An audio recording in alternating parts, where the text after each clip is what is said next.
What's up, everyone?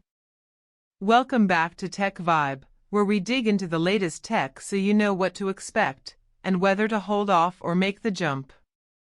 Today I'm breaking down everything we think we know about the upcoming MacBook Pro M5 release date, upgrades, new features, so you can see if it's worth your hype.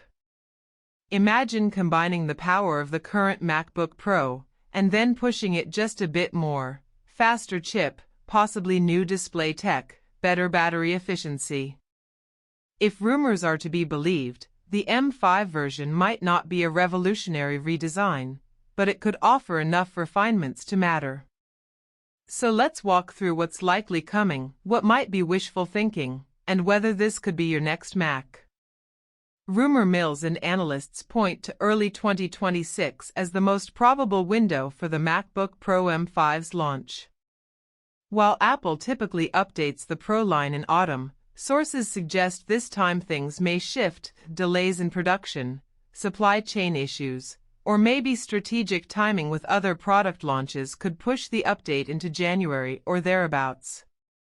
If you're planning to buy soon, that timing could be key. Buying the current M4 now versus waiting for the M5 depends heavily on what the extra performance or features will bring. The biggest story is the chip, the M5. It's expected to be built on a refined 3nm process, possibly TSMC's N3P, giving better power efficiency and performance per watt compared to the M4 line. Some leaks suggest a 15 to 25% performance boost in certain tasks, especially for AI workloads, rendering, and heavy multitasking. For users doing pro video, 3D, or development work, that could translate to meaningful improvement. On the GPU side, improvements are likely but maybe modest, more cores, better thermal headroom, but perhaps not a giant leap unless paired with cooling upgrades. There's also talk of upgraded webcams. The new model may adopt a compact camera module, CCM, likely supplied by Sunny Optical, which could allow a more efficient, slimmer camera implementation. That might reduce bezel size, or allow better image quality in low light. Combined with updated mics and possibly better webcam software processing, it could be a nice bump for video calls, streaming, etc. On display tech, major changes are more likely held for the next full redesign, M6, but some incremental improvements are rumored. We might see slightly improved brightness, better color calibration, maybe upgraded mini LED panels, if not yet OLED. Rumors of a hole-punch camera instead of the notch have floated, but it's unclear whether that applies to M5 or gets deferred to later models. Also, Wi-Fi 7 support is a possibility, bringing faster, more stable wireless connectivity for heavy file transfers or cloud workflows. In terms of ports and connectivity, the expectation is that Apple will mostly retain current ports, Thunderbolt/USB-C, perhaps MagSafe if they decide to keep it, but may tweak internal thermal design to handle more intense workloads. Cellular or built-in 5G is less likely in this refresh, although some reports suggest Apple is exploring cellular Mac options in future. Design-wise, not too many radical shifts with M5. Apple seems poised to keep the existing chassis for now, so physical design, thickness, weight won't change dramatically.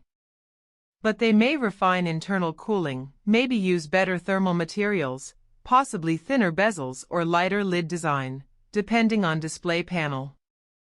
Build quality is likely to match Apple's usual premium standard: aluminum enclosure, high durability, consistent keyboard, trackpad, speakers. Looking at power and efficiency, the M5 chip and refined process node promise better battery life, especially under moderate workloads, browsing, productivity, video playback. The gains might be less under sustained heavy loads due to heat, but even small improvements in idle, standby, and light tasks make a difference. Charging speeds are not expected to change much. Apple usually keeps the same charging power or makes small tweaks. Don't expect ultra-fast charging here, but perhaps better battery management, smarter thermal throttling, and longer longevity. What about new features? Users are hoping for more AI-centric performance, faster machine learning cores, better on-device processing, improved experience for things like voice recognition, image processing, maybe even live transcription. Enhanced webcam software, noise reduction, sharper detail, is likely. There's possibility of improved audio, microphones, maybe better speakers, but probably not as dramatic as display or chip upgrades. One interesting hook: if the M5 is what some call the ultimate version of the current design, then if you like your current MacBook Pro form factor, this might be the best version before a more radical redesign.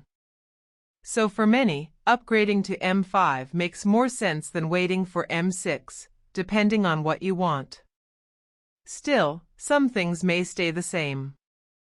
The keyboard, trackpad, overall layout may not change. The notch for the webcam might remain unless the rumor of a hole-punch camera is real for M5, which is uncertain.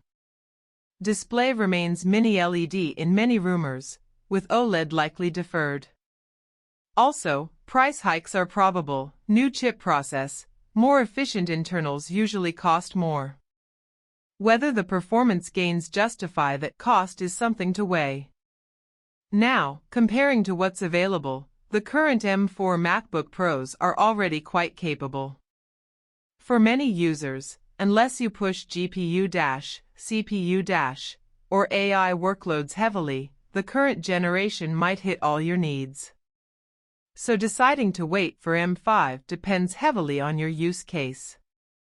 If you're editing video, doing rendering, development, AI workloads, then the extra efficiency and processing power could be worth a few months' wait. If you're doing lighter work, the current ones may still be more than enough. Let's talk about some of the risks and what to watch out for. First, whenever Apple moves to a new process node, early yields and thermal design can cause issues, fans kicking in, heat throttling, or performance not matching ideal claims.